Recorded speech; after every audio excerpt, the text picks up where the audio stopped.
Hello friends, मैं विकास गुप्ता आप सभी का एक बार फिर से हमारे यूट्यूब चैनल दी टेक वर्ल्ड पढ़ते रहो बढ़ते रहो में स्वागत करता हूं। तो फ्रेंड्स, कैसा रहा आप लोग को न्यू ईयर? उम्मीद है फैंटास्टिक रहा होगा। तो फ्रेंड्स, अब तक आप लोग न्यू ईयर की मस्ती में डूबे थे, तो फ्रेंड्स अब पढ़ाई की मस्ती में डूबने के लिए तैयार हो जाइए। तो फ्रेंड्स, पिछले वीडियो में हम लोगों ने ऊष्मा उपचार के पार्ट 1 के बारे में जाना था। तो फ्रेंड्स, आज के इस वीडियो में उसी चैप्टर के पार्ट 2 के बारे में जानेंगे। तो फ्रेंड्स, आइए चलते हैं आज के टॉपिक के तरफ। तो फ्रेंड्स, आज हम लोग ऊष्मा उपचार यानी हीट ट्रीटमेंट के पार्ट 2 के बारे में जानेंगे, जिसका पहला टॉपिक है ऊष्मा उपचार की विधियां। जी फ्रेंड्स, ऊष्मा उपचार की विधियां। तो फ्रेंड्स, आइए जानते हैं ऊष्मा उपचार की विधियों के बारे में। तो फ्रेंड्स, ऊष्मा उपचार प्रक्रिया को करने के लिए निम्न विधियों का प्रयोग किया जाता है। जी फ्रेंड्स, ऊष्मा उपचार की निम्न विधियां होती हैं, जिसमें पहला है हार्डनिंग। तो फ्रेंड्स, यह हीट ट्रीटमेंट की एक ऐसी विधि होती है जिसमें धातुओं के हार्डनेस के गुणों को बढ़ाया जाता है। स्टील के हार्ड होने का गुण उसमें उपस्थित कार्बन की मात्रा पर निर्भर करता है। इस विधि का प्रयोग साधारणतः टूल तथा ऐसे मशीनिंग पार्ट्स को हार्ड करने के लिए किया जाता है जिन पर अधिक भार रहता है, जैसे डाइयाँ, बेयरिंग इत्यादि। जी फ्रेंड्स, हार्डनिंग एक प्रकार की हीट ट्रीटमेंट की विधि है जिसके द्वारा धातुओं के हार्डनेस के गुण को बढ़ाया जाता है। प्रत्येक स्टील के हार्डनेस का गुण उसमें उपस्थित कार्बन की मात्रा पर निर्भर करता है। तो फ्रेंड्स, इस विधि का प्रयोग साधारण टूल तथा ऐसे मशीनिंग पार्ट्स को हार्ड करने के लिए किया जाता है जिन पर अधिक लोड रहता है, जैसे डाई, बियरिंग इत्यादि। तो फ्रेंड्स, आइए हम लोग हार्डनिंग के उद्देश्य के बारे में जानते हैं। तो फ्रेंड्स, हार्डनिंग के कुछ निम्न उद्देश्य होते हैं, जैसे स्टील को घिसाव प्रतिरोधी बनाना। जी फ्रेंड्स, हार्डनिंग के गुण के कारण स्टील घिसाव प्रतिरोधी बनता है। सेकंड है कि स्टील के हार्डनेस को बढ़ाना। जी फ्रेंड्स, हार्डनिंग द्वारा स्टील के हार्डनेस को बढ़ाया जाता है। और नेक्स्ट है कि स्टील के सामर्थ्य को बढ़ाना। जी फ्रेंड्स, स्टील के स्ट्रेंथ को भी हार्डनिंग के द्वारा बढ़ाया जाता है। तो फ्रेंड्स, नेक्स्ट विधि आती है टेम्परिंग।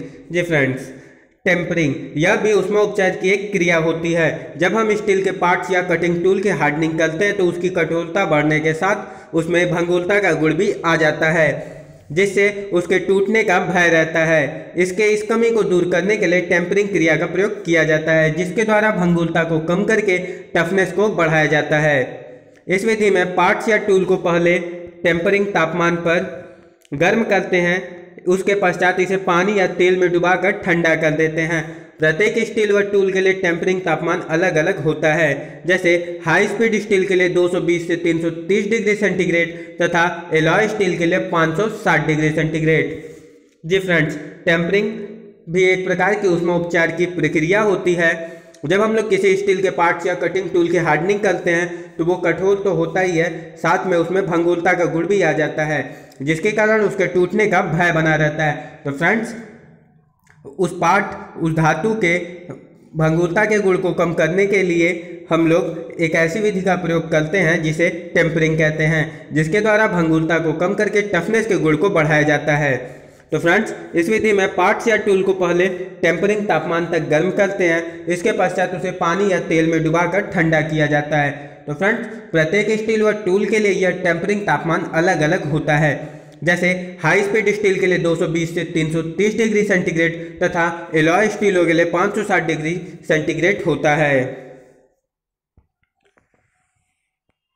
तो फ्रेंड्स, आइए टेम्परिंग से रिलेटेड कुछ उद्देश्य के बारे में जानते हैं। तो फ्रेंड्स, टेम्परिंग के उद्देश्य। तो पहला है कि हार्ड किए हुए पार्ट्स से आवश्यकता अनुसार कठोरता व भंगुरता को कम करने के लिए। जी फ्रेंड, जिस पार्ट के हम लोग हार्डनिंग करते हैं उस पार्ट से आवश्यकता अनुसार कठोरता व भंगुरता को कम करने के लिए टेम्परिंग का प्रयोग किया जाता है। नेक्स्ट है जाप के टफनेस व झटके सहन करने की क्षमता को बढ़ाने के लिए। जी फ्रेंड्स, जाप के टफनेस व झटके सहन करने की क्षमता को बढ़ाने के लिए टेम्परिंग का प्रयोग किया जाता है। नेक्स्ट है बार बार गर्म करने से उत्पन्न स्टील के आंतरिक तनाव को दूर करने के लिए।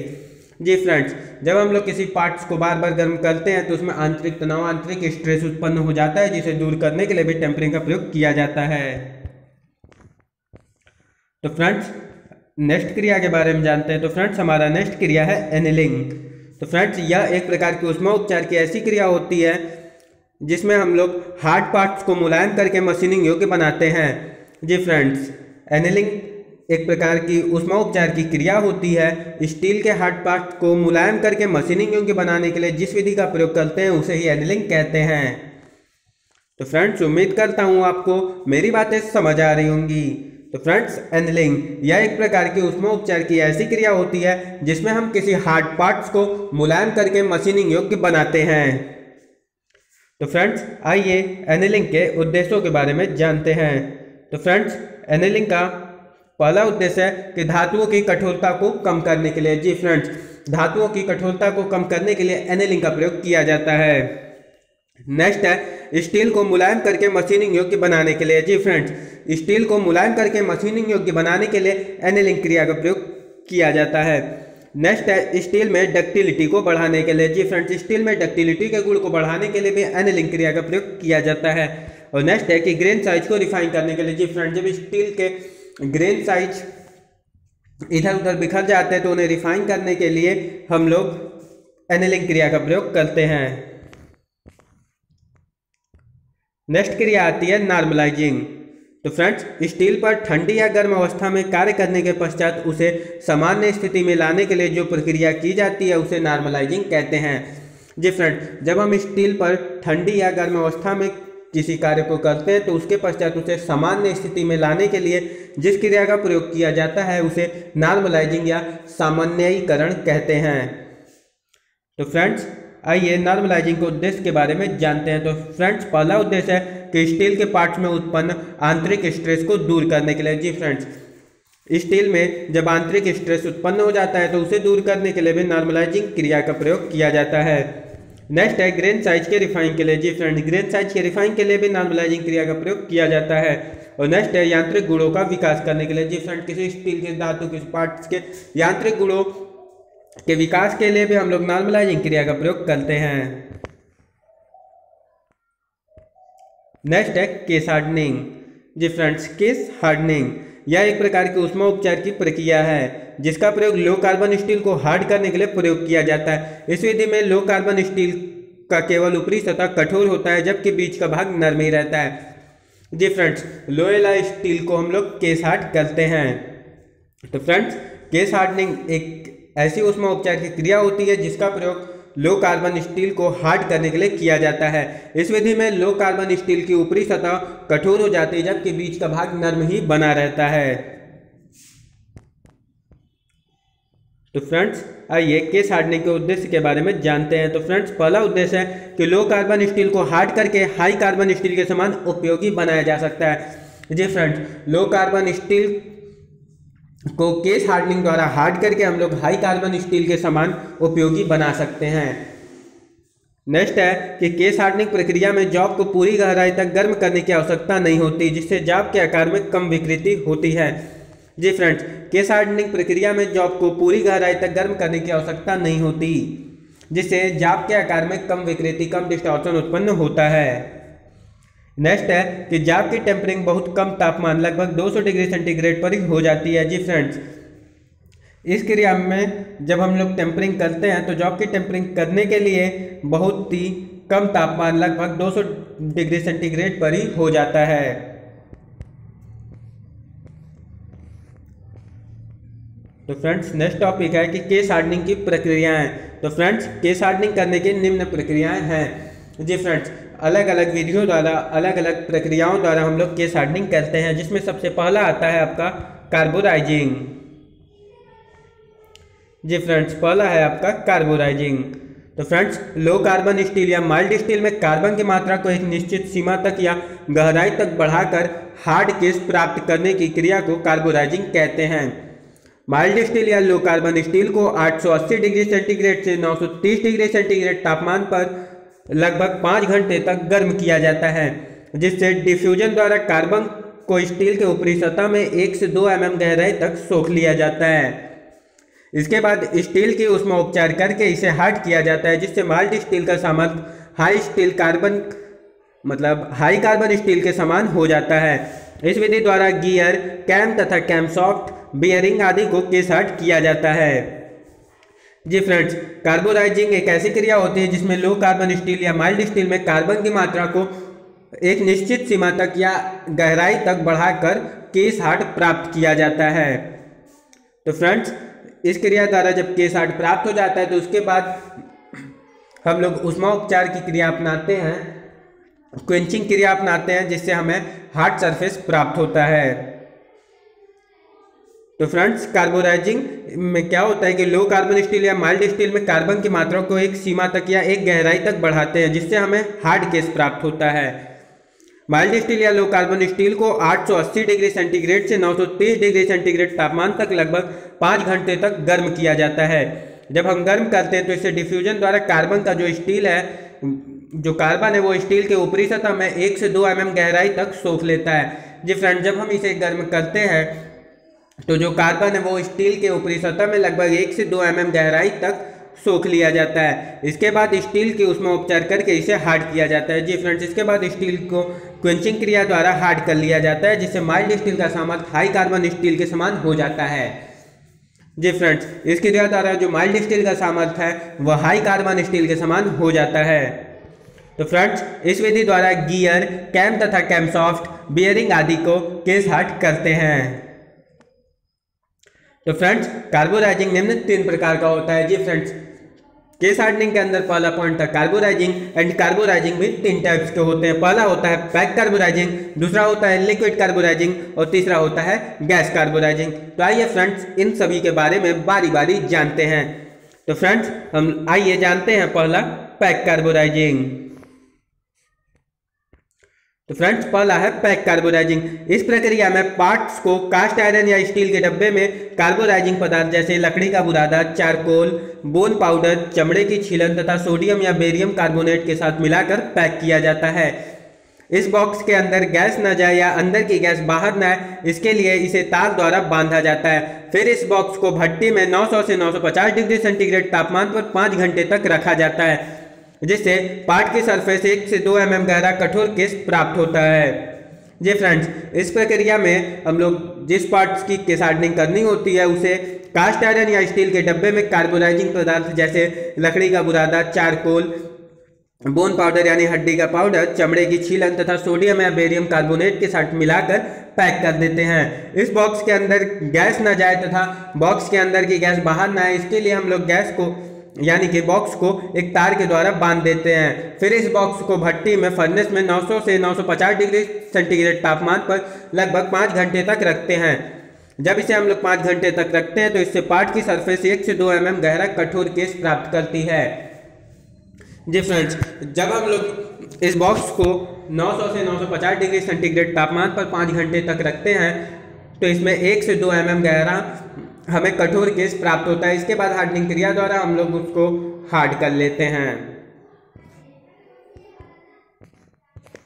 नेक्स्ट आता है लिक्विड कार्बोराइजिंग। तो फ्रेंड्स, इस प्रक्रिया में 20 से 50% सोडियम साइनाइड, 40% सोडियम कार्बोनेट तथा कुछ मात्रा में सोडियम या बेरियम क्लोराइड को मिलाकर 870 से 950 डिग्री सेंटीग्रेड तापमान तक गर्म किया जाता है। अब इस घोल में पार्ट को डुबाया जाता है। इस विधि द्वारा लगभग 0.25 mm मोटाई की केस प्राप्त होती है। जी फ्रेंड्स, लिक्विड कार्बोराइजिंग में हम लोग 20 से 50% सोडियम साइनाइड, 40% सोडियम कार्बोनेट तथा कुछ मात्रा में सोडियम या बेरियम क्लोराइड को मिलाकर एक घोल तैयार करते हैं। उस घोल को लगभग 870 से 950 डिग्री सेंटीग्रेड तापमान तक गर्म किया जाता है। फिर इस गर्म हुए घोल में हम लोग पार्ट को डुबाते हैं। तो फ्रेंड्स, जब हम लोग पार्ट को डुबाते हैं तो इसमें लगभग 0.25 mm मोटाई का केस प्राप्त होता है।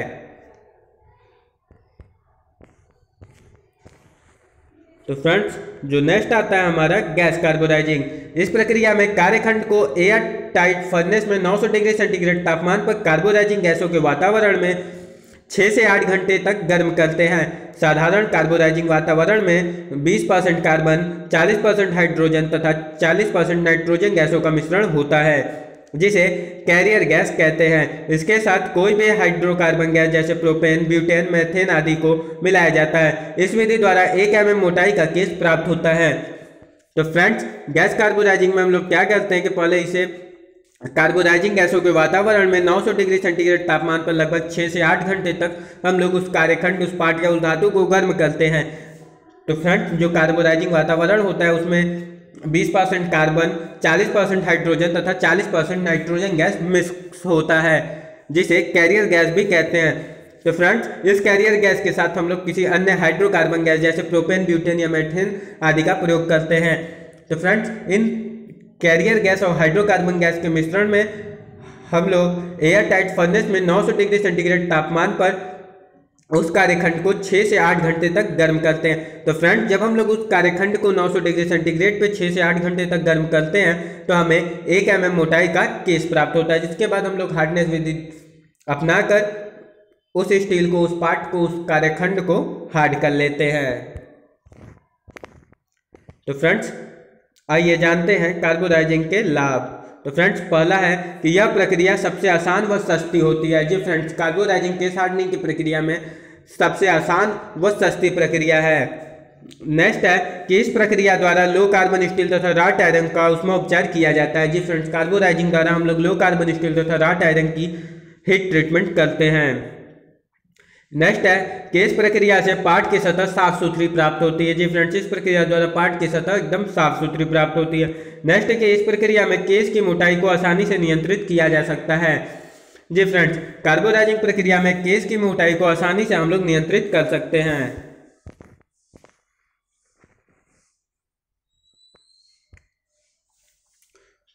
तो फ्रेंड्स, नेक्स्ट है नाइट्राइडिंग। तो इस्पात की ऊपरी सतह में नाइट्रोजन को प्रवेश कराने की विधि को नाइट्राइडिंग कहा जाता है।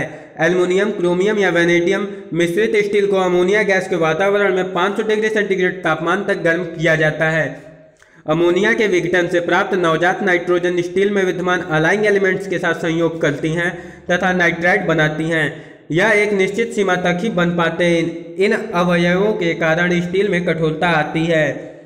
इस प्रक्रिया में केस की अधिकतम मोटाई 0.4 mm प्राप्त होती है। यह प्रक्रिया बहुत धीमी, लगभग 40 से 100 घंटे में पूरी होती है, इसलिए कई बार पार्ट्स को 50 घंटे तक नाइट्राइडिंग तापमान 500 डिग्री सेंटीग्रेड से अधिक पर रखना पड़ता है। इसलिए कार्बोराइजिंग प्रक्रिया के समान पुनः हार्डनिंग प्रक्रिया नहीं अपनानी होती। तो फ्रेंड्स, ये जो नाइट्राइडिंग क्रिया होती है, इसमें इस्पात यानी स्टील की ऊपरी सतह में नाइट्रोजन को प्रवेश कराया जाता है। फ्रेंड्स, इस विधि को नाइट्राइडिंग कहा जाता है। एल्युमिनियम, क्रोमियम या वैनेडियम मिश्रित स्टील को अमोनिया गैस के वातावरण में 500 डिग्री सेंटीग्रेड तापमान तक गर्म किया जाता है। जब हम लोग इसे गर्म करते हैं तो अमोनिया विघटित हो जाता है, टूट जाता है, जिससे नवजात नाइट्रोजन निकलते हैं, जो स्टील में विद्यमान अलाइंग एलिमेंट्स, यानी स्टील में जैसे अलाइंग एलिमेंट्स में हम लोग मिलाते हैं वैनेडियम, क्रोमियम, निकिल, कोबाल्ट इत्यादि मिलाया तो उनसे संयोग करके, उनसे क्रिया करके नाइट्राइड बनाती है। यह एक निश्चित सीमा तक ही बन पाते हैं। इन अवयवों के कारण ही स्टील में कठोरता आती है। जी फ्रेंड्स, इन तत्वों के कारण ही स्टील में कठोरता आती है। इस प्रक्रिया में केस हमें लगभग 0.4 mm मोटा ही प्राप्त होता है। यह प्रक्रिया बहुत धीमे होती है। जी फ्रेंड्स, इस प्रक्रिया को करने में बहुत ज़्यादा टाइम लगता है, जिसमें लगभग हमें 40 से 100 घंटे का टाइम लगता है। इसलिए कई बार पार्ट्स को लगभग 50 घंटे तक नाइट्राइडिंग तापमान लगभग 500 डिग्री सेंटीग्रेड से अधिक तापमान पर रखना पड़ता है। इसलिए कार्बोराइजिंग प्रक्रिया के समान पुनः हार्डनिंग प्रक्रिया नहीं अपनानी होती। जी फ्रेंड्स, नाइट्राइडिंग क्रिया में हम लोग को कार्बोराइजिंग प्रक्रिया के समान पुनः हार्डनिंग प्रक्रिया को नहीं अपनानी होती। कार्बोराइजिंग में क्या होता था, पहले हमें हार्ड केस प्राप्त होता था। जब हमें केस प्राप्त हो जाता था तो उसके बाद हम लोग हार्डनिंग क्रिया करते थे, जिससे स्टील हार्ड होती थी। लेकिन नाइट्राइडिंग क्रिया में ऐसा कुछ नहीं है। नाइट्राइडिंग क्रिया में हम लोग पार्ट्स को गर्म करते हैं, उसके बाद हमें कोई क्रिया करने की आवश्यकता नहीं होती, स्टील हमारा ऑटोमेटिक हार्ड हो जाता है। तो फ्रेंड्स, आइए नाइट्राइडिंग प्रक्रिया के कुछ लाभ के बारे में जानते हैं। तो फ्रेंड्स, पहला है कि इसके द्वारा बहुत हार्ड सतह प्राप्त होती है। जी फ्रेंड्स, नाइट्राइडिंग द्वारा बहुत ही हार्ड सरफेस प्राप्त होता है। नेक्स्ट है कि इसमें क्वेंचिंग प्रक्रिया करने की आवश्यकता नहीं होती। जी फ्रेंड्स, इसमें क्वेंचिंग प्रक्रिया करने की आवश्यकता नहीं होती है। इसमें धातु जंग प्रतिरोधी तथा घिसाव अवरोधी हो जाते हैं। जी फ्रेंड्स, इस प्रकार से जो स्टील है या धातु रहती है वो जंग प्रतिरोधी, यानी उस पर जंग नहीं लगता, तथा घिसाव अवरोधी हो जाती है, यानी उसका घिसाव बहुत ही कम होता है। नाइट्राइड किए हुए पार्ट्स 500 डिग्री सेंटीग्रेड तक अपनी कठोरता बनाए रखते हैं। जी फ्रेंड्स, जिन पार्ट्सों को नाइट्राइड किया गया होता है उन्हें अगर गर्म करते हैं तो 500 डिग्री सेंटीग्रेड तक वो अपने हार्डनेस को बनाए रखते हैं। तो फ्रेंड्स, नेक्स्ट आता है हमारा साइनाइडिंग। तो फ्रेंड्स इस प्रक्रिया द्वारा लो कार्बन स्टील तथा मीडियम कार्बन स्टील को हार्ड किया जाता है। इस प्रक्रिया में 30% सोडियम साइनाइड, 40% सोडियम कार्बोनाइड तथा 30% सोडियम क्लोराइड का एक क्रूसिबल में 800 से 900 डिग्री सेंटीग्रेड तक गर्म करके साइनाइड बात तैयार की जाती है। स्टील के पार्ट्स को तार में बांधकर या फिर तारों की टोकरी में रखकर साइनाइड बात में एक निश्चित समय तक गर्म किया जाता है। इसके पश्चात बात से निकालकर पानी या तेल के अंदर क्विंचिंग की जाती है। इसके द्वारा 0.25 mm गहराई तक केस बन सकता है। तो फ्रेंड्स साइनाइडिंग क्रिया में हम लोग क्या करते हैं, इसमें हम लोग लो कार्बन स्टील या मीडियम कार्बन स्टील को हार्ड करते हैं। इस प्रक्रिया में 30% सोडियम साइनाइड, 40% सोडियम कार्बोनेट तथा 30% सोडियम क्लोराइड के मिक्सर को एक क्रूसिबल में 800 से 900 डिग्री सेंटीग्रेड तक गर्म करते हैं। जब इसे हम लोग गर्म कर लेते हैं तो उस गर्म घोल में, उस गर्म मिक्सचर में हम लोग स्टील के पार्ट्स को तार में बांधकर या तारों की टोकरी में रखकर उस घोल के अंदर डालकर निश्चित तापमान तक गर्म करते हैं, यानी निश्चित समय तक गर्म किया जाता है। इसके पश्चात फिर उसे निकालकर पानी या तेल में उसे क्विंचिंग करते हैं। जी फ्रेंड्स, जब हम लोग उस घोल से इसे निकालते हैं तो निकालने के बाद इसे पानी या तेल के अंदर क्विंचिंग की जाती है। इसके द्वारा जो केस बनता है वो 0.25 mm का बनता है। तो फ्रेंड्स साइनाइडिंग के उद्देश्य के बारे में जानते हैं। तो फ्रेंड्स इसके द्वारा जो आपको 0.25 mm की गहराई तक कठोर किया जा सकता है। नेक्स्ट है कि इसके उपयोग से छोटे पुर्जे जैसे नट, बोल्ट, पेच आदि की केस हार्डनिंग की जाती है। जी फ्रेंड्स, नट, बोल्ट, पेच आदि की केस हार्डनिंग के लिए हम लोग साइनाइडिंग क्रिया का प्रयोग करते हैं। तो फ्रेंड्स नेक्स्ट है हमारा फ्लेम हार्डनिंग। तो इसके द्वारा केवल 0.3% से 0.7% कार्बन वाली स्टील की वस्तुओं को ही केस हार्ड किया जा सकता है। इस प्रक्रिया में विशेष प्रकार से बने बर्नर के द्वारा तेजी के साथ स्टील की ऊपरी सतह को अपर क्रिटिकल तापमान से लगभग 50 डिग्री सेंटीग्रेड ऊपर तक गर्म करके साथ ही साथ पानी या ऑयल को स्प्रे करके क्वेंचिंग करा देते हैं। इस प्रकार स्टील पार्ट्स की ऊपरी सतह तो कठोर बन जाती है जबकि कोर मुलायम तथा टफ बनी रहती है। इस प्रक्रिया को इसी कारण से शैलो हार्डनिंग भी कहा जाता है। इस प्रक्रिया द्वारा 0.3% से 0.6 mm मोटा केस कठोर किया जाता है। इस प्रक्रिया द्वारा लेथ मशीन या अन्य मशीनों के बेड, गियर के दांते, स्पिंडल, रिंच, पुली तथा रोलिंग मशीन के रोल आदि को केस हार्ड किया जाता है। तो फ्रेंड्स फ्लेम हार्डनिंग में हम लोग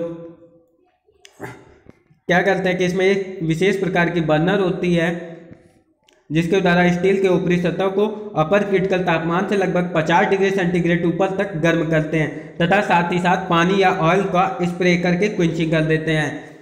तो फ्रेंड्स इसमें क्या होता है कि एक तरफ फ्लेम द्वारा हम लोग इसके सरफेस को गर्म करते हैं तथा उसी समय हम लोग पानी या ऑयल का स्प्रे करके इसकी क्वेंचिंग कर देते हैं, यानी इसको ठंडा कर देते हैं।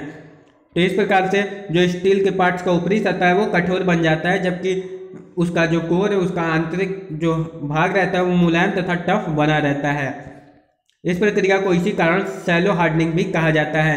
तो फ्रेंड्स इस प्रक्रिया द्वारा 0.3 से 0.6 mm मोटा केस प्राप्त होता है जो कि बहुत ही कठोर होता है। इस प्रकार यानी कि इस प्रक्रिया द्वारा हम लोग लेथ मशीन या अन्य मशीनों के बेड, गियर के दांते, स्पिंडल, रिंच, पुली तथा रोलिंग मशीन के रोल आदि को केस हार्ड करते हैं। जी फ्रेंड्स, लेथ मशीन या अन्य मशीनों के बेड, गियर के दांते, स्पिंडल, रिंच, पुली तथा रोलिंग मशीन के रोल आदि को केस हार्ड करने के लिए हम लोग इस विधि का प्रयोग करते हैं। तो फ्रेंड्स फ्लेम हार्डनिंग प्रक्रिया के कुछ लाभ के बारे में जानते हो। तो इसमें पहला है कि किसी भी लंबाई व चौड़ाई के पार्ट्स को कम कीमत में हार्ड किया जा सकता है। नेक्स्ट है कि इस प्रक्रिया द्वारा हार्ड करने में बहुत कम समय लगता है। जी फ्रेंड्स, फ्लेम हार्डनिंग में हम लोग को हार्ड करने के लिए बहुत ही कम समय की आवश्यकता होती है। नेक्स्ट है कि इस विधि से ऐसी वस्तुओं को भी केस हार्ड किया जा सकता है जिन्हें फर्नेस में गर्म करना संभव नहीं होता। जी फ्रेंड्स, जिस धातु को हम लोग फर्नेस में गर्म नहीं कर सकते या गर्म करना संभव नहीं होता, इस विधि द्वारा उस वस्तुओं की भी केस हार्डनिंग की जा सकती है।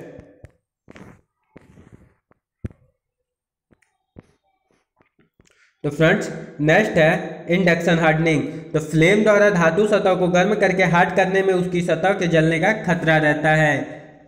तो इस खतरे को विद्युत इंडक्शन द्वारा गर्म करके दूर किया जाता है। धातु के अंदर उत्पन्न हुई करंट के द्वारा ऊष्मा उत्पन्न होती है। क्योंकि करंट का बहाव ऊपरी सतह पर अधिक होता है। धातु प्रतिरोध के कारण पार्ट की सतह अपर क्रिटिकल तापमान तक कुछ ही सेकंड में गर्म हो जाती है। तुरंत इस पर पानी के जेटों द्वारा पानी डालकर क्विंचिंग कर दिया जाता है। केस हार्डनिंग करने के पश्चात स्ट्रेसेस यानी तनाव को दूर करने के लिए पार्ट्स को पुनः लगभग 200 डिग्री सेंटीग्रेड तक गर्म करके हवा में ठंडा किया जाता है। तो फ्रेंड्स, जब हम लोग फ्लेम हार्डनिंग द्वारा फ्लेम से हम लोग धातु के सतह को गर्म करते हैं या हार्ड करते हैं तो उसमें उसकी सतह के जलने का खतरा बना रहता है। तो इस खतरे को विद्युत इंडक्शन द्वारा गर्म करके दूर किया जाता है। इस विधि में हम लोग क्या करते हैं कि धातु के सरफेस पर हम लोग करंट का प्रभाव करते हैं, जिससे उसमें ऊष्मा उत्पन्न होती है। तो धातु प्रतिरोधक के कारण पार्ट्स की सतह अपर क्रिटिकल तापमान तक कुछ ही सेकंड में गर्म हो जाती है तथा गर्म होने के बाद तुरंत इस पर पानी के जेटों द्वारा पानी डालकर क्विंचिंग कर दिया जाता है, जिसमें पानी का स्प्रे करके तुरंत इसको ठंडा कर दिया जाता है। केस हार्डनिंग करने के पश्चात इसमें तनाव उत्पन्न होता है। तो इस तनाव को दूर करने के लिए हम लोग पार्ट्स को पुनः लगभग 200 डिग्री सेंटीग्रेड तक गर्म करके खुले वातावरण में हवा में इसे ठंडा होने के लिए छोड़ देते हैं। तो फ्रेंड्स, आइए इंडक्शन हार्डनिंग के कुछ लाभ के बारे में जानते हैं। तो फ्रेंड्स, पहला है कि इस प्रक्रिया में सबसे कम समय लगता है। जी फ्रेंड, इंडक्शन हार्डनिंग एक ऐसी प्रक्रिया है जिसमें सबसे कम समय लगता है। इसके द्वारा बाहरी व अंदरूनी सतहों को केस हार्ड किया जा सकता है। जी फ्रेंड्स, इंडक्शन हार्डनिंग द्वारा किसी भी पार्ट्स के बाहरी व अंदरूनी दोनों सतहों को केस हार्ड किया जा सकता है। नेक्स्ट है कि इस प्रक्रिया में सरफेस फिनिशिंग खराब नहीं होती। जी फ्रेंड्स, इस प्रकार जो सरफेस की फिनिशिंग होती है वो खराब भी नहीं होती। नेक्स्ट है कि इसके लिए प्रयोग होने वाले उपकरण की लागत बहुत अधिक है, इसलिए मास प्रोडक्शन के लिए ही प्रयोग की जाती है। इसके द्वारा ऑटोमोबाइल पार्ट्स, पंप, सॉफ्ट तथा कैम आदि को केस हार्ड किया जाता है। जी फ्रेंड्स, इंडक्शन हार्डनिंग में जो उपकरण प्रयोग होते हैं उसकी लागत बहुत ही अधिक होती है, इसलिए इस विधि का प्रयोग मास प्रोडक्शन के लिए किया जाता है। इसके द्वारा ऑटोमोबाइल्स के पार्ट्स, पंप, सॉफ्ट तथा कैम आदि को केस हार्ड किया जाता है। तो फ्रेंड्स, आज का टॉपिक यहीं पे खत्म होता है। तो फ्रेंड्स, यदि हमें सफलता पानी है तो हमें अपने राहों का चुनाव खुद से ही करना होता है। तो फ्रेंड्स, इसके लिए मैं कुछ शब्द आप लोगों से कहना चाहूँगा कि सफलता तेरे हाथों में है, मंजिल तेरे पाँव में है। सफलता तेरे हाथों में है, मंजिल तेरे पाँव में है। यह तय करना तुझे है कि जाना किस राहों में है। जी फ्रेंड्स, सफलता तक पहुंचने के लिए हमें राह का चुनाव खुद ही करना होता है। यदि सही राह का चुनाव करते हैं तो हमें सफलता मिलती है, और अगर गलत राह का चुनाव करते हैं तो न घर के रहते हैं न घाट के। तो फ्रेंड्स, मिलते हैं नेक्स्ट वीडियो में। यदि आप लोगों को हमारा वीडियो पसंद आया हो तो इसे लाइक करें, कमेंट करें, अपने दोस्तों के साथ शेयर करें। यदि आप लोग हमारे चैनल पर नए हैं तो हमारे चैनल को सब्सक्राइब करके बेल आइकन दबाना ना भूलें। फ्रेंड्स, यदि आप लोगों को हमारे इस वीडियो के किसी भी टॉपिक में कोई भी कन्फ्यूजन होता है तो आप हमसे हमारे व्हाट्सएप ग्रुप में ज्वाइन होकर हमसे डिस्कस कर सकते हैं, जिसका लिंक मैंने डिस्क्रिप्शन बॉक्स में डाल रखा है। यदि आप लोगों ने हमारे पिछले वीडियो को नहीं देखा है तो उसका लिंक भी डिस्क्रिप्शन में मिल जाएगा, जाइए और देखिए। तो फ्रेंड्स, मिलते हैं नेक्स्ट वीडियो में। तब तक के लिए हंसते रहें, मुस्कुराते रहें, पढ़ते रहें और बढ़ते रहें।